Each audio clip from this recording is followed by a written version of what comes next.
An 80-year-old woman stepped into a casino for the first time, pulled out her entire life savings of $100, and placed her bet on roulette number 8, the longest odds. The ball spun wildly as everyone waited for her to lose everything, but the next second, the ball landed on 8. Her $100 instantly soared to $3,700. Instead of leaving, she bet all her chips on number 8 again. The moment the dealer spun the wheel, everyone behind her held their breath as the ball bounced chaotically around the wheel. Everyone assumed she would lose it all, yet the ball landed precisely in slot 8. The entire room erupted. This kind of triple win was more outrageous than hitting the lottery. Clutching a massive pile of chips, the old woman headed to a VIP room to continue. Riding her incredible luck, she went all in. The dealer revealed a king +4, and she lost every last cent. She boarded the late-night bus home, consumed with regret. Suddenly, the man sitting beside her collapsed against her. At first, she was annoyed and shoved him several times until she realized his head had completely drooped down. She reached out to check his breathing and discovered he was stone dead. The old woman nearly screamed in terror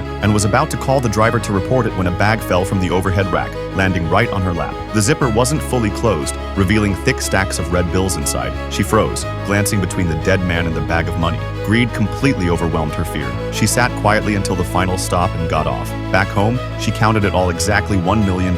The next day, she went on a shopping spree, buying high-end crystal chandeliers and everything else, walking down the street with newfound confidence. When she opened her door, she found two strange men sitting in her living room. One of them asked her what happened on the bus that night. The old woman insisted repeatedly that she had been asleep and knew nothing. The gangsters clearly didn't believe her, but she stared them down without flinching. Unable to do anything, they left with threats. Only then did she realize she was in serious trouble. Whoever was behind that money would never let this go. So she decided to hire a bodyguard. The next day, she went to the largest bodyguard agency in town and, after some haggling, rented a muscular man named Jack for $2,000. With Jack's protection, the old woman could finally sleep soundly. The gangsters lurking in the shadows and tailing her didn't dare make a move when they saw Jack's build. Even her neighbor, who used to constantly pick fights, now treated her respectfully. But disaster still struck. That evening, Jack received a phone call and went outside. Just as he reached the downstairs area, someone ambushed him from behind and knocked him unconscious. The gangsters seized the opportunity to break into the old woman's apartment, ransacking the place for the money.